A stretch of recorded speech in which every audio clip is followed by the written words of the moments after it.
Last week's Sunday Soul Day sat down for part one with David Waldy, founder of Fierce Empathy Solutions and The Ardent Man. David serves as a small business consultant, personal coach to high performing men, and keynote speaker who's graced stages with Tony Robbins, Russell Brunson, and many others. Let's dive right into part two and listen to David share 4 pillars of transformation. He calls them his 4 C's. I promise you don't want to miss this. If you're listening now, feel free to grab a quick pen and paper or come back and listen to this. But they're as follows: clarity, constructs, commitments, and consistency. Clarity, constructs, commitments, and consistency. And so we'll take an example here. And Damesha, could I use you kind of as a quick Absolutely. case study? Is that okay? Please. Okay.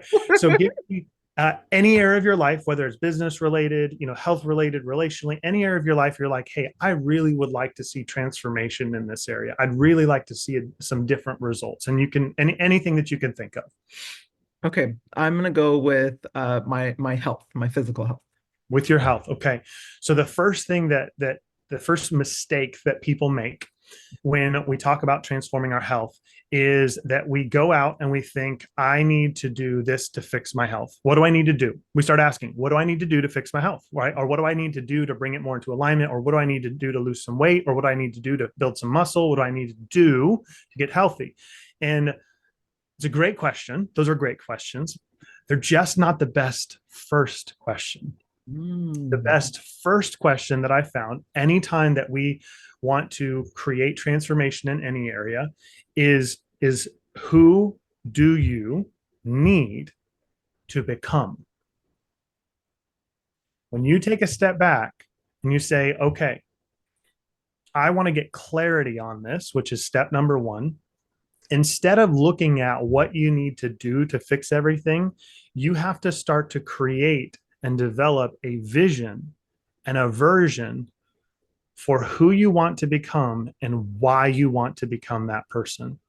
And so, a great example is that I work with a lot of people, a lot of men in particular, that are middle aged and they're at this point where they've got kids. Some of them have younger kids, some of them have older kids, but they're thinking about legacy. They're thinking about purpose. They're thinking about meaning. And so, the question that I ask them is that one of the questions that I ask them is that when you're, 60, 70, 80 years old, I want you to visualize yourself with your great grandkids or your grandkids. And I want you to think about, if you maintain the course that you're on, what is that going to feel like as far as your body is concerned, your mind is concerned, and your overall ability to do the things with them that you want to do? Are the choices that you're making today, are That's they going to create a good. scenario where when you get to that point, you are able to do and be everything that you want to do and everything you want to be? Or is it detracting? And so what that starts to do is it starts to create this natural alignment with a vision and version of saying, like, for me, Damesha, I want to be that 70-year-old that's still mowing my lawn, that's still getting on the roof, like that is able to roll around with my great grandkids. That's who I want to be. Like, I want to be the fit grandpa, not because I care what anybody else thinks. I don't. But I want to be that grandpa who's able to be engaged, instead of what we see in so much of culture today, where people are really struggling with their health issues because they didn't take care of their body for years and years and years and years. And so, step number one, to get clarity, you must give yourself permission to rediscover who you want to be in that specific area, what you want, why you want it, and then what is required to create it. Once you start to get that clarity, then what we go into is step number two is constructs. Constructs comes from the word, obviously, construction. And so what we think about, what do we need to build within ourselves, within our lives, and particularly from a mental and emotional regulation standpoint, like how do we build the mindset and how do we build the feelings that are needed for us to construct this version of ourselves? And so you have to redefine and master your internal belief system, your emotional intelligence, and your thinking patterns that stop you. Like they basically just continue to get in your own way. You cause yourself to get in your own way. And so that is a systematic process of wrestling with, a great example is that many of us have, there's a book called Psycho-Cybernetics by Maxwell Maltz. He talks about this, is that many of us, we have adopted what oftentimes is called a failure mechanism. And that failure mechanism is something that we have just developed because of our self-talk, because of what we believe about ourselves. I'm not good enough. I'm not cut out for this. And that's one of the stories I hear from a lot of entrepreneurs when they're struggling in business. They're amazing at what they do, Damesha, but then they're like, maybe I'm not cut out for this. Maybe I'm not supposed to be a business owner because I don't have people flocking to my store or calling me all the time. And so we have to reprogram that failure mechanism and recognize we actually have a success mechanism. My belief is this: I don't believe that God created us to fail. That's not hardwired into my DNA. And I have a feeling you feel the exact same thing, girl. It's like, I'm not built to fail. I'm built to succeed. Now, do I fail? Yeah, all the time. Failure's feedback. I learn, right? But that's not my identity. Absolutely. That is not who God has created us to be. I believe with everything in me, I believe that he has given us this beautiful opportunity to lean into everything he's placed inside of our hearts. But if we don't use the brain and the heart that he's given us, and we just kind of sit back and we kind of take this passive approach to life, well, what will be, and just God's will is going to be done in my life no matter what, or everything's meant for me and all this stuff. I understand these cliches that people use, and I understand what they're trying to drive at, but at the end of the day, if you are forfeiting your power by not using the head and the heart that he gave you, you cannot expect to succeed. You cannot expect, and so you have to construct these things, which is very systematic. And that leads us to number 3 is commitments. This is where we realign our choices, our habits, our boundaries, our routines with a higher mission, a higher standard, and a higher purpose in order to actively manifest a new reality. Manifest and manifestation has really taken the world by storm over the past probably 5 to 10 years, especially with the rise and the understanding of the power of meditation and things like that. And what I tell people is this, is that manifestation is 100% real, 100% real. It is one of the most beautiful, powerful things that exists on this planet. But if you don't understand how it works at its core, the simplicity of it, you will fight and strive and claw and scratch and try and work your way into it. And you're going to continue to repel everything that's supposed to be coming your way, everything that can come your way. And it's all because of that magnetism. I have found, and I've seen this proven out, we don't get what we want in life. We get who we are. Absolutely. So if you want different results, stop trying to focus on, well, I want $1 million, or I want the house on the hill, or I want the dream marriage, or I want to have this, or I want to have that, and I want to have all these things. That's fine. Like there's nothing wrong with that. And there's nothing wrong with material things. But if you are not aligning and realigning your life with the type of person that has that as their reality, if you don't believe that you're successful, there is nothing that's going to happen in your life that's going to make you feel successful. You have to start small. And what I tell people that are really struggling with success as well, and or even we'll continue to use your example of health, is like, why am I not succeeding at getting the results that I want? And it has to do with how we see ourselves. And the simplest example that I've come up with is this, Damesha: runners run. If you have someone that you know that's a runner and self-identifies as a runner, it is very weird for them to not go running because they identify as a runner. If you have someone who does not identify as a runner, can I get an amen? Many of us raising our hands like, I ain't running. No, we don't self-identify as a runner. You know what's weird? When we go run. Mm-hmm. But our normal mode of operation, if we're not a runner, it's normal for us to not go run. And that's not abnormal, right? But it is abnormal if we go run because of how we are identifying ourselves. And so if you identify yourself as someone, when this is, you can take it to any area of life. If you don't take the time to look at your commitments and the beliefs that you are committed to, Are you committed to a belief that says, I am successful and I am a winner and here's why, and this is what I want, and this is who I want to become? Am I committed to that? Or am I committed to, to something that's not useful? And I break this down for people this way. I say, stop looking at all your choices as intrinsically good or bad. Start looking at them as what's useful and what's not useful. Because the moment that you label ice cream as bad, you just stole a little joy from your life, my friend. There's nothing wrong with ice cream, right? Now, if you have the habit of having a pint every single day, yeah, it's probably not very useful. It's not useful for creating the results that you want. And so we got to look at the things that we're committed to, and we need to recommit to those things that are most useful with who we want to become. The other thing about commitment is this, is that commitment, there's no such thing as 99% committed.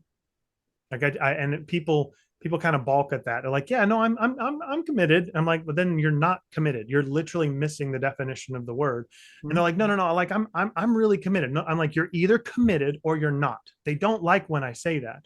And what I tell them is this, and I use marriage as an example. I was like, ask any husband to go ask his wife, like if she's okay with him being 99% committed to her, and see what she says. It's like, no, no, no, no, no. Exactly. Facts. You know, and so with these things, clarity, constructs, commitments, it leads us to number 4, which is consistency, is that you must rededicate yourself to the practices of discipline, responsibility, and accountability that will enable you to reach your goals without being derailed by your emotions and feelings. You start living your life based on facts, based on data, which I'm not a data guy. I don't like systems. I don't like spreadsheets. But you know what's really cool is that when I feel like trash and I don't feel great and I don't feel like I'm, my body, for example, I'm not like super proud of it. What I can do is I can look at the facts and say, you know what, David, I know you feel like a giant dumpster fire right now, but you need to be proud of yourself because you went to the gym 4 days last week. You drank your water every single day. You got your 10,000 steps. Like those are the facts. So feelings, shut up and sit in the passenger seat. That's what's really hard for a lot of us, is that our feelings are the ones that are in control. Like I love feelings. I'm a feelings guy. I think we talked about that earlier. Yeah, Like I'm the like all the emotions. Like I love me some feelings, but they're very dangerous and they're terrible leaders if we're not putting them in the passenger seat and saying, hey, I see you. I value you. Yeah, there's times I want to cry. Yeah, there's times I get pissed off. Yeah, there's times where I like, I'm feeling this immense joy, but you don't get to call the shots. I call the shots. And so I'm going to look at the facts and I'm going to celebrate those wins, those little tiny things. And I'm going to look and say, okay, what's the proof? What's the proof that I have that overrides this limiting belief or this disempowering belief? And so you take those 4 things, clarity, constructs, commitments, and consistency, and it will put you on the path to transforming any area of your life. It's not easy, as you know, but it is very, very simple. And that's why I highly encourage accountability. Is like, I need that in my life because I get in my own way. I lie to myself. My feelings take over. Just because I know, like, I can give you this awesome sounding framework doesn't mean that I have it mastered in my life either. And that's why I have to have people in my corner that I give permission to. I say, hey, I give you permission to hold me to this standard. If I'm not hitting this standard, you have every right to call me up to that standard. Instead of calling people out, which is what our culture is great at, Yes. right? If we invite relationship and accountability and say, this is who I want to be. And if I fall beneath this standard, you have my permission to remind me of who I said I would be and to call me up to that standard. And that's where I find the most transformation because, again, I'm not a data guy, but it's very important. And all of the surveys indicate the same thing. If you invite accountability into your life, you are 90% more likely to actually achieve a goal than if you don't have it. And I'm like, 90% is kind of a pretty big number. And that was like a passing grade back when we were in school. It's like, that's a great. That's like, it's so, I love that you said that because it's so important in all areas of our life, right? Even in business. Like I have, worked in so many different companies and I see the companies that have leaders that are holding people accountable and calling them up to the standard rather than just out, right? And then I see the detriment of organizations that don't. Mm. and don't have accountability against the goals set, don't, take a look at those things, peel it back, feel comfortable, calling people up to the standard. So it's like you said, all areas of your life. You can imagine, personally, especially if you're going down a journey where you're trying to transform any area of your life, you need it. Yeah. And I love the simplicity of the four C's. C is like one of my favorite letters. I do a lot with C's. And so I love that you have that. And the part about manifestation, like it was so good. And I love that you called that out because the manifesting, we hear it so many times where people are manifesting their life, they're manifesting their life, but you have to be that manifestation, You you have to know, be. You have to be it because and that's and the only you have way. to align in Mhm. those areas, mind, body, and soul. Yes. So Yes. yeah, love, love, You love, just said love. align. I'll give you a final thought on alignment real quick. One of the biggest mistakes that, and I actually put a video up on this on TikTok the other day, is about this word called alignment. And we are living in a day and an age where, and I see this as very devastating to a lot of people. The alignment that a lot of people are talking about, they're like, does this feel good? Does this feel right? Does this feel like there's a peace around it? And where people get really confused is that if you have not developed a deep sense of self-trust, self-respect, and self-confidence, you're going to be misled by these feelings that you are calling your intuition. But if you don't have the self trust, the self respect, and the self confidence, and really know who you are, you can't hear that inner voice. You can't hear it. You're going to be misled by all of these things. And ultimately, what ends up happening is like, well, does this feel good? And then they go after it.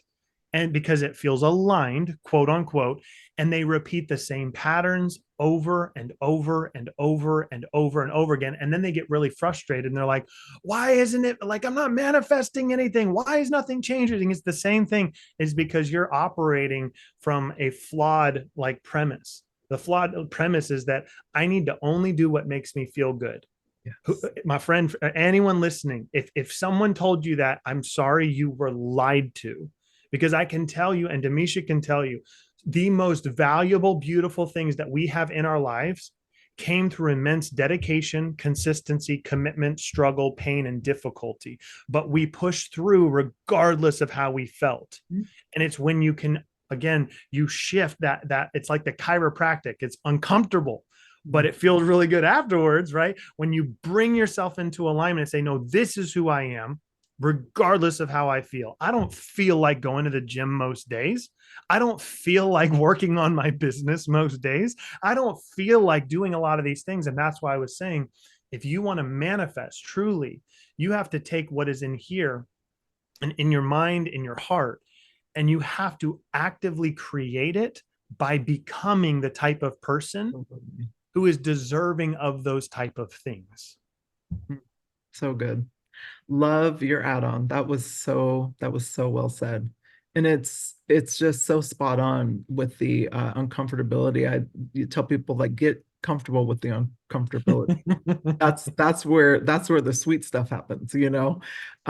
and a lot of times even for myself, what I learned, like I was allowing my feelings to take over, years before I was doing the work on myself, and I allowed other people's voices to be louder than mine. So I'm like, you want to work on turning your voice up, turning Mhm. your inner voice up louder than all the outside noise, Yeah, but in order to do that, you have to do the work, you have to go inward, you have to get uncomfortable, you have to look at your inner mirror, which isn't pretty, yeah, like so, and you yeah. got to clean that bad boy off, and you got to be comfortable like going in deep. And so I love that you talk about that discomfort because a lot of us are not comfortable with that.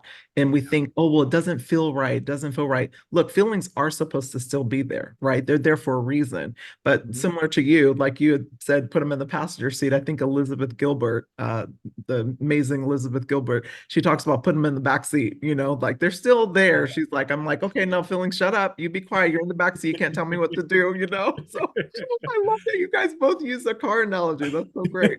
That's so And just good. we Oh, don't want to throw them out the window. They are no. so they're so important, Yeah. and they can be useful. But when Mm, you've been stuck, in fight or flight, or you have been in a survival mode, or you have lived a life where you really don't trust yourself and you don't believe in yourself, or you don't have self-confidence, or you've said you're going to do something over and over and over again and you haven't done it and you've lost respect for yourself, those are the things that have to be rebuilt first. You have to restore self-trust, restore self-respect, restore self-confidence in order for you to come into that place of alignment where you can actually see the kingdom within you, which is what Jesus talked about. It's not out there. What did he say? He said, it's not here or there. Quit looking on. It's within you. you. And when you Yes. look within you and you've gotten all of the funk out of the way, Exactly. then it's Clear, beautiful. And clear you that can mirror. come on, you look at that mirror Gotta and clean it. you have to clean the mirror and you have to be willing to have empathy for yourself. You Hmm. have to be Ooh. kind to yourself. You have to be willing to look at yourself and say, you know what? I could and probably do feel very guilty and ashamed and embarrassed and kind of sick, like that I got to this point, or I let myself get to this point. That's what a lot of us say. How could I let myself get to this point? Right. And you have to have empathy for your ignorance, because I have to have empathy for my ignorance. I did not know then what I know now. I didn't have the support then that I have now. I didn't have the insight and the awareness and the advice and the mentors and the coaches and the incredible humans. Why am I going to really literally beat myself up for ignorance instead of holding space for myself and saying, kiddo, you just didn't know what you didn't know. So let's take it as the facts and say, we need to fix this stuff and not get into an emotional basket case and self sabotage. Mm-mm-mm. That is so good. And empathy for yourself is not easy. It's developed. I tell clients I'm working with, it's a muscle that we got to develop over time. We got to put in the reps, and it's Absolutely. going to take some time, reprogramming, reframing that self-talk. So, oh my gosh, we could talk all day about this, but I'm like so curious because like many of us who are building businesses and probably feeling like failures, you actually had some failures, uh, three Mm-hmm. business failures, and yet you still continue to persevere. Like, what lessons did you learn during those failures in that time, and how do they contribute kind of to your success today and how you help clients? I remember that there was a situation where I had gotten on a discovery call with a potential client, and I knew that I could help her. I knew that she had an incredible offer, incredible service, just phenomenal at what she'd been doing it for like 10, 15 years, was truly an expert in her craft at what she did. But the thought of having to promote herself, the thought of having to sell and learn how to close deals, the thought of like working on contracts and trying to come up with like, developing her website and all the stuff, right? All of the stuff. She's just like, I just want to do what I really, really love. Mhm. And I'll never forget, this was one of my worst failures as a coach, as a consultant, is that I, as the individual in that moment, was going through my own stuff of really trying to figure out, because there's the thing that people misunderstand is just because you help someone in a specific area doesn't mean that you don't have those same struggles from time to time too. Anyone that tells you that they don't have those things, please be wary. Like it's not that them trying to sell you something is wrong. It just means that they're not, I don't align with that stuff. Like, we're humans. We all go through stuff. We all have ups and downs. We all have these bad moments. But in this conversation with her, I got imposter syndrome on the call. And I was like, man, I know that I could help her. I know that we could do all these things, but um, I didn't, I got in my own way, Damesha, on that call. And so by the end of it, she is like enamored and so excited and like, oh my gosh, this makes so much sense. I know what I need to execute on. And like, we were there. Like, the deal was closed. Like, once I needed to just basically pitch and say, all right, here's what pricing looks like. Here's the different offerings. Here's what we're going to do. And I choked.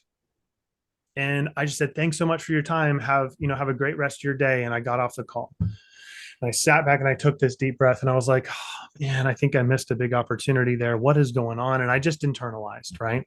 And and this, mind you, this would have been like a $10,000-$15,000 client. So this wasn't a small deal. Like this is, I don't know about you, but that's still a lot of money in my world where I come from, and so that it was going to be a really beautiful long-term relationship where I got to come alongside her and help her for an extended period. And about a month goes by and I get a message from her on Facebook. And I hadn't talked to her since then. Like I thought the call went great. And I was like, I know that she got value. I know that she was ready to rock and roll. And she messaged me on Facebook and she said, David, I've got a question for you. And I said, sure, what's up? How can I help? And she said, can you tell me what I did wrong? Mm. And I responded, I was like, what are you talking about? What do you mean what you did wrong? And she said, you've been working with so and so for a while now, haven't you? I said, yeah, I have. She's like, you didn't know this, but they're one of my best friends. And I was so excited at the opportunity to work with you because I knew that you could help me. I knew that this was what I wanted. I knew that this was a worthwhile investment in myself and my business. And I felt like our call was great. I thought like things were amazing and aligned. And I was so excited. I was a little nervous about the prices, what you were going to tell me, but I was going to figure it out and make it happen and make it work. But you didn't even offer to work with me. And I've been stuck for the last 30 days. And the only thing that I can think is that I'm not good enough. And I don't know what I did wrong. And Damesha, in that moment, I realized something significant, something that will never leave me, is that there are people that are out there who desperately want what you have to offer. I realized that in that moment, the failure for me was that my business was not growing because there were really two things. Number one is because I didn't believe in myself. Mm. I didn't believe in myself in that moment. And I hurt someone because of it, which was a new sensation for me. I actually had someone else that I hurt because I didn't believe in myself. Mm. And that changed the entire dynamic of sales for me that day, Damesha, because now, like, I'll never make that mistake again. And I'm telling every person listening right now, there are people that would happily exchange this thing we call dollars and cents for the solutions that you provide. That's all that it is. It's an energetic exchange. You give to me and I receive, and I give to you and you receive. It's just a method of exchange, solution for payment. That's all that it is. And I realized that day that if I did not get over myself and get out of my own way and actually own my greatness with humility. I'm not saying you got to go around and be a pretentious a-hole who's a jerk and just like pompous and thinks that's not it. But if you can't have this humble confidence of knowing who you are and what you're good at, there are people that are they're going to miss out on opportunities simply because you got in your own way. And to me, that is a heavy responsibility now of to say like selling is an honor now. It's serving. It's not me trying to manipulate and coerce and do all these things. It's simply saying, hey, I can serve you. I can help you. Here's what this looks like. If this makes sense, awesome. If it doesn't make sense, let's find you some support. Let's get you some books. Let's get you plugged in with someone. Let's get you my heart. And I know your heart as well, Damesha. And for everyone listening, your heart is the most powerful thing that you have. You have to lead with your heart, but you cannot let your own limiting beliefs get in the way, because not only is your business going to suffer because of it, but there are going to be people whose lives could have been transformed and you could have been a part of that you're never going to get to experience. You'll miss out on it. Well, and even outside of business, right? You think about just the level of imposter syndrome within organizations, Yes. and people not advocating for themselves and having that inner confidence within their own abilities, even though they can totally do the job, Yeah. and they can do it so well, but they won't even advocate for themselves to do it. And then here comes, uh, another employee who is half as qualified, but with Mm-hmm. all the confidence in the world, Yep. and and then boom, they get the promotion, Yep. and and they're not even, and you're looking at them like, wait, I can do that job. Like, I can run that department or I can do that, So it Yeah. really starts, it goes back to that inner mirror doing the work and really your inner knowing within yourself and having that, I love quiet confidence. Quiet confidence is just so sexy to me, I'm like, I look for it, like, Yeah. but honestly, it's so true because it's not that you think that you're better than anyone. I don't think I'm better than anyone, but I just know that I'm great at what I do, you know. Yes. And so, yeah, That's I love that you touched on that. You mentioned the comparison game. That's what I Mm, think people in corporate, in jobs, and in business is that what ends up happening is exactly what you said. Someone that's less qualified or doesn't care as much or isn't as intentional, right? They end up stepping into that. And then it makes matters worse for us because now we're dealing with resentment. mm, Now we're dealing with envy. Now we're dealing with this frustration that makes us feel even worse. And that literally from a vibrational frequency perspective is even pushing further against everything we're wanting to attract into our lives instead of that authenticity. Like the quote that I use a lot with our guys is like, this is who I am, this is what I do. And I got that from a mentor of mine many years ago named Cody Jefferson. This is who I am, this is what I do. I have nothing to hide and nothing to prove. When you can operate from that place and you don't hide your light, right?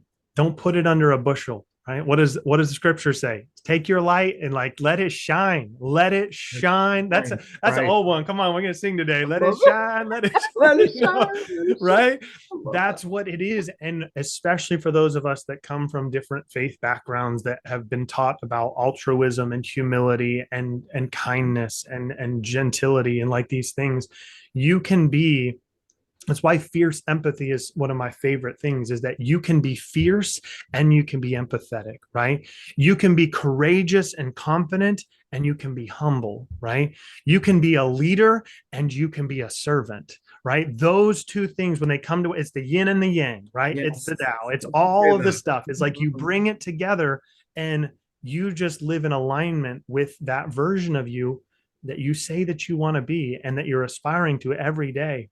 And before you know it, yeah, your life will absolutely change. But you've like anybody who's heard of Eric Thomas, love Eric Thomas, one of my Yeah.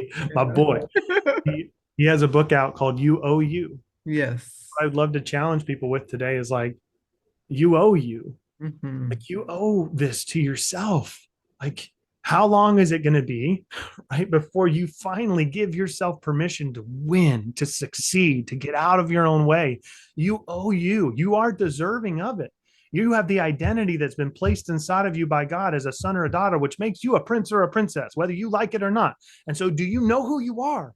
Because if you know who you are, you'll carry yourself different. You'll walk different. You'll talk different. You'll experience life in a different way. And that I think is what so many people are missing is that we've forgotten who we are, Damesha. Yes. We've Yes. forgotten who Oh we my are, gosh. and we just got to remember. I just had this conversation with my cousin. It's like giving me chills because I said, like, when we're born knowing who we are. Because we're just being, we're here, right? God made us perfect as we can be. And then what happens is we go through life and we have these experiences with our caretakers, with, our family. We develop friendships, we develop, all of these stories that we tell ourselves and start believing, right? And put these systems in place that we're kind of operating in, right? Yeah, Until we get to a place where we are challenging those things and yeah, wanting more for ourselves.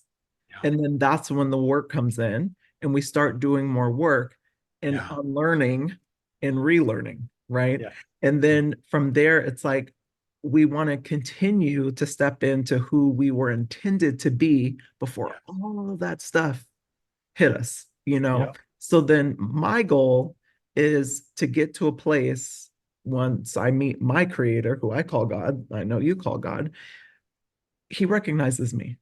yeah, That's my goal. And I think a lot of us, we have forgotten that we all have gifts in us that are mm. meant to be shared. They're not even ours. He placed them in us to share them, to give them, to help others, to love, support others. And a lot of times, like, and I didn't even quite realize this because I was kind of hoarding my gifts, hoarding things for myself, just knowing I had certain things, certain creativity, certain things, but just not really doing anything with it. No. God is not happy with me. I was like, he's not happy. I'm not doing what he called me to do. And Yeah. so I'm constantly working on stepping into that light, And so I Yeah. love that oh, It's, I love chills. that you said that too, because it does a number on our head because we're thinking, well, I don't want to share these gifts because I don't want people to think that, this or misunderstand me or think that, we don't want to be Think I'm perceived better, or yeah, as all those selfish things. or arrogant. When Yeah. really, if we want to like real talk, it's one of the most selfish things that we can do to hold them within. Because you're right. These are gifts that aren't our own. I don't know why I'm great at some of the things that I'm great at. It's like that's on him. He put that into me, right? And Exactly. so I want to share those gifts and I want to own them from a place where, and we've all met those people. And I think probably Eric Thomas is a great example. You meet somebody like ET or you listen to him, you're like, this dude, he knows who he is. Hmm. He knows who he is and he lives it and breathes it and it's who he, and you wouldn't think that he's got an arrogant bone in his body, like, but he has the confidence that many of us look at and we're like, dang, ET, if I could have a little bit of that confidence, man, and it's a beautiful thing when you can embrace who you are, the good, the bad, and the ugly, and you stop having this unrealistic expectation of perfection and say, yeah, I know what I'm good at. I also know what I'm not good at. And I'm okay with all of it. And I'm learning and developing a sense of mastery in all these areas, but I'm not going to be selfish and hide it. I'm Yes. not going to hold it within. I'm going to share it with the world and I'm going to live freely. But that's where you get to that radical acceptance. And I think so many of us, including myself, was at a place where I was like, my self-talk was horrible. Like I was so forgiving, so just empathetic towards others. Mm-hmm. And I always say, like, it's so easy for me to forgive others. Like I forgive quickly, but when it comes to myself, it always took a lot longer, and my self-talk hadn't been developed. And so I had to unlearn a lot of my self-talk and relearn, just how to speak to myself, how to get to a place of accepting the areas I still need work in, and but being like gracious about that, because Yes. that's also a gift, like I have this quote I wrote and I'll just share it really quickly, but it's our creator adorns us with crowns, Mm, and the crowns represents our journey, mm, and they're filled with both jewels and thorns. mm, mm. That's so good. And Come just like on. DNA, no Yeah. two crowns are alike. Wow. But both of those jewels and thorns are gifts, Yeah. because they make us into who we are. And Yeah. so when I really peeled that back and understood that, I'm like, my challenges in my life and my road, right? My crown, my journey is Yeah. not going to look like anyone else, but it's still beautiful. It's Yes. still beautiful because I wouldn't have learned all of these things had I not gone through, Yeah. with what I went through. So I'm so grateful for it, and I know you are too. And ET, he's the man, We're like, if you're listening, Eric, would love to have you on. Come on, Eric. Yeah. Come party. Oh gosh, oh my gosh. I love this conversation so much. But one thing that I ask all of my guests, and can't wait to hear your answer, is as a husband, father of three, working with people in 40 countries. I mean, just so many things that you've done. And you're of such just a service-oriented person. How do you take care of yourself? How do you harmonize it all? Like, how do you fuel your mind, your body, and your soul? It's a great question. So one of the, the nice things about being an entrepreneur is that when you have your systems in place, when you have like a well-established structure for your business, it does afford you the freedom and the flexibility that you want. And so I'm very, very blessed and I'm grateful for it because I've been able to work out a routine and a schedule that works really well for my family and my season of life. And so one of the things that I committed to when I first started this business is that at least in the early years, a non-negotiable for me was breakfast, lunch, and dinner with my family. And so every morning I have breakfast with my family. I break for lunch and I have breakfast with my family, and I have dinner with my family every single day. The only exceptions are when I'm traveling and speaking. Obviously, got those few exceptions, but one of the things that I found was that when you transition out of corporate or business, and you especially going into entrepreneurship, and this is true for anyone, right? Mhm. I want everyone to be able to walk away with some value here, is that your circumstances are your circumstances. Okay. You are in your circumstances for whatever they are for right now. Now, they could be your responsibility, your fault, good, bad, or ugly, but they are just the reality of your current state of being. And what I had to start doing is saying, okay, with my reality, what can I control and what can't I control? Like, just get it on paper. What can I actually control and what can I not control? And I started to realize that my schedule, and even if you work a 9 to 5, right? We have so much more power than we've been made to realize. And it's oftentimes just because we don't ask for what we want. And so an example is my first couple of years in business, Damesha, anytime that I'd like sign a client, I'd be like, hey, when do you want to meet? Once a week, right? You just tell me and I would just accommodate. If it was like 6 o'clock in the morning or 9 o'clock at night, like it was just like, let's make it happen. Let's make it work, right? And now when I sign a client, I say, hey, here are 2 options on any given week that I can meet. Do either of those work for you? Let's work out something that makes sense to the both of us. Why? Because I'm in control of my calendar and I'm going to have breakfast, lunch, and dinner with my family. Right. And so for those things, for me, I know that's not really exactly answering your question. How I No, take care of yes. myself is that I have a routine in the morning. It's called 6 and 12. And it's 6 little exercises that I do that are 2 minutes each. Okay. And this is something that is actually really fun, that I have every guy inside of the Ardent Man do. And it involves like anchored breathing, it involves immersive gratitude, it involves journaling. There's a few different things that I take guys through, but it's 12 minutes where basically I start my day on the right foot. And I try and get 10,000 steps a day. I try and drink 120 ounces of water a day. I take time to read every single day. And what I would tell people is this: no matter what your current circumstances are, if you can start to go through that process of saying, I want to transform this area of my life and get clarity on the version of you that you want to become, you start defining that. Ask yourself, how does that version of you wake up?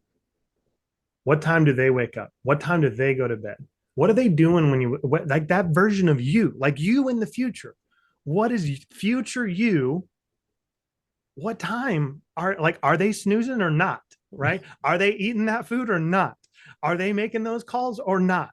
Are they, and when you start to do that, it creates more of this alignment to where, for me, I feel like I know this might sound weird, but I don't feel like I have to try anymore to work on my mental and my emotional health and everything, because it's so worked into my routine, because I've just done it for years now, because I had to define it at the very beginning of saying, like, no, this is the man that I'm going to be. I'm going to take care of my mental health by doing these things. I'm going to take care of my physical health by doing these things. I'm going to take care of my marriage by doing these things. And I love Ryan Holiday. He talks about that. Ryan Holiday, for anyone that doesn't know, he's like, New York Times best-selling author, incredible human being. He's all about Stoic philosophy. One thing that I love about Ryan is he said he doesn't have any goals. And that catches a lot of people off guard. He's like, I don't have goals. He said, I have routines and I have practices that I know that if I do every single day, they're going to create the results. And I'm like, my man, that is so spot on. And I love that he shared that. And I'm not anti-goal, but I think there's something to that of saying we get so hyper focused on all the outcomes instead of saying, what can I control today? And what am I like trying to control that I was never made to control? Where are the areas of my life causing tension and anxiety and stress and frustration? Because I'm trying to control all this stuff that I was never created to control, right? You ain't controlling the election, friend. You ain't controlling what's going on in Ukraine. You're Oh, not controlling like the no. stuff that's happening on the other side of the country. You can't, like, you can control your house, right? Or yourself, your home. You can have an impact on your neighbors, right? And I think for me, it's been bringing everything back home of saying, okay, what can I control that's within my control? And what am I trying to control that's out of my control? And when I simplify those things and say, okay, how can I make a little bit of momentum in these areas of my life, right? What's one thing that I can do And the mistake that we make, though, Damesha, is that we get this motivational high. We go to a conference or we listen to a ET video, and they're like, I'm going to wake up tomorrow at 5 a.m. and I'm going to do a cold plunge, and then I'm going to meditate for 14 hours. And then I'm going to do like, and it's like, no, you're going to do that for all about 3 days. And then you're like, good God, I can't do this anymore. And it's because your identity, right? Your heart and your head are disjointed. And so it's bringing those back into alignment of saying, okay, what's the one thing? Can I just not snooze tomorrow? Mm. Can I just win the day tomorrow by not snoozing? Can I get my butt out of bed no matter how I feel and get outside, go for the walk or get to the gym or go do the yoga or whatever it is? Can I just do it and celebrate the win and say, okay. And what I tell all of our guys inside of the Ardent Man is every day is day one. That's we just say day one every time. Day one, day one, day Love one, day that. one. And Dwayne the Rock Johnson, he has I don't know if he stole this, but I liked it. He's like, day one or one day. Because most people wake up and say, well, one day I'm going to do this. One day I'm going to fix my health. One day I'm going to have the business I want. One day I'm going to have the relationship. He says one day or day one. Ooh, And that's so to good. me, it's like today's all I got. And Mhm. so I'm just going to live today and I'm going to make sure that I am in alignment with the things that I said that I would do so I can be who I said that I would be. And I know that the rest will take care of itself because I'm living in alignment. Exactly. Oh my gosh. Okay, you answered that beautifully. And I just have one final question before we, hop off, which I don't even want to, but I know you have things to do. But tell me what's next for Fish Empathy Solutions and the Ardent Man? Like, do you have Oh any my gosh, so upcoming much. things? How I know long do we there's probably have? so much. I'm like, tell me, because I know already know. Yeah, so the biggest things right now is that we are the Ardent Man has really been something that's underground for like the last year and a half. I haven't talked about it a lot. I don't even have a website for it. It's all been just like through the grapevine, like guys connecting with other guys. And so I'm really excited because we are working on a full blown like launch strategy for all things website, running paid ads. Like, I've got merch, I've got like the whole 9 yards, like everything, the full brand is ready to be launched, looking at probably beginning of Q4 this year, which I'm really excited about. And so a lot of back end work has been going into our systems, into our processes for daily check ins and accountability, and how we're actually mapping this so that when a guy comes in, he doesn't feel like just a number. Like that is one of the biggest things for me, especially in these bigger type programs, Oh, is like that I never Can want a we human just being to. pause there? I'm telling you, no, because there's something about joining a community and just like feeling like you're just in it, having a journey mapped out for you so you feel like you're Yeah. welcomed in as opposed to just coming in and you're like a Mhm. fish in the water. Love, Absolutely. love that. And so one of the first things that we have is that every guy that comes in, he is subjected to a 30-day initiation challenge. And that initiation challenge is basically 30 days where he has to commit to himself to specific standards. And he has to submit a daily check-in, and he has an accountability coach that walks with him the entire first 30 days. And so what it is it's effectively, especially this is important, I think, for a lot of men, is that men like to test themselves. I'm not saying women don't, but men like to really like, I want to like, especially competitive, like football and that kind of stuff, go against each other. And so we have this 30-day initiation challenge, which is basically like, all right, brother, you want to be a part of this community. How committed are you really? Are you really committed or not? Again, like we talked about before, are you 99% committed or are you actually committed? And it forces guys in that 30 days to completely reevaluate their time management, their personal habits, their routines, and they have a daily check-in they have to submit for the task that they did that day. And once you get through that 30-day process, we call the new guys neos, and they come into the community and immediately they're just immersed into connecting with all the different guys, different industries, different backgrounds. And then we have basically a 12-month journey with this guy of taking him step by step through each of what we call the 7 sectors of life. And so he break his life down into 7 chunks and say, okay, in your fellowship, in your relationships, right? Here's what we got to work on. In your form, which is your health, your nutrition, your body, here's what we got to work on. In your function, which is your business. And there's a bunch of F words, just so you know, like Damesha. But all that to say, we're working a lot on the back end system so that we can launch this thing and that we can take it and turn it into the ultimate vision. Is we have a vision of marking the lives of 200,000 men by the year 2033. And so by the year 2033, we're looking for, the reason I picked that number, I feel like was divine, is that based on population projections for the year 2033, that if you take roughly 200,000 men, it's going to be approximately 1% of 1% of the male population in the United States of America. So I'm not looking for 1% guys. I'm looking for the 1% of the 1% who 1%. value accountability, responsibility, discipline, empathy, nobility, truth, that they want to be the best husbands they can be. They want to be the best fathers they can be, the best leaders that they can be. They know that it's about serving others. They know it's about giving back. Those are the guys that I'm looking for. And so I'm very excited about that. Lots of stuff built out. And then for Fierce Empathy Solutions, very, very similar, is that most of what I have done over the past few years, we're basically looking at like, how do we 10x this? How do I create an ecosystem and an environment where I'm not doing the majority of the delivery? I can lean more into my team and I can still support where is needed, but we can actually provide these solutions with the heart of Fierce Empathy Solutions, so that when they come in, like, it's a completely different quote unquote consulting experience. Like, I know consulting has this very dry, like ambiguous, Transactional. Yeah. yeah, very transactional. And where ours is like, no, like, if you'll let us, we want to get all up in your business. We want to know, like, what's your favorite ice cream? It's like we want to be in the trenches with you and really work with you. And so a lot of really, really exciting things. And then, yeah, I mean, I could tell you for a very long time, there's so many moving parts right now. And so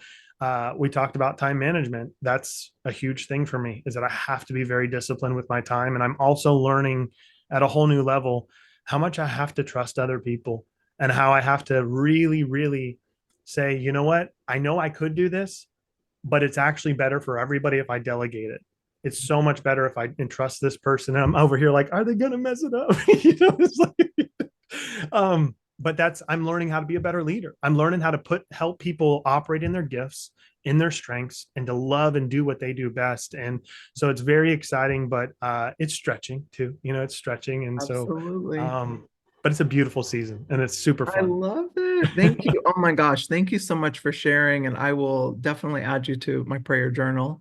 Put that number in there. I love those numbers, 2033 and 200K. I'm going to put that. 200,000 Love men. That's our goal, through it. I conferences, love it. events, all of it. Yeah. I love it. Well, my gosh, thank you for this Thank you. just beautiful conversation. Just your energy, your heart, it feels so authentic, and what you do is so important, especially I mean, just even, I know you're focused on men, but just the impact that it's going to have on women and others, like is children, all the ripple effects of what you're doing is just so amazing. And I'm so grateful that you bless Sunday Soul Day. I'm grateful that you bless me as well as our audience. So thank you so much for coming on.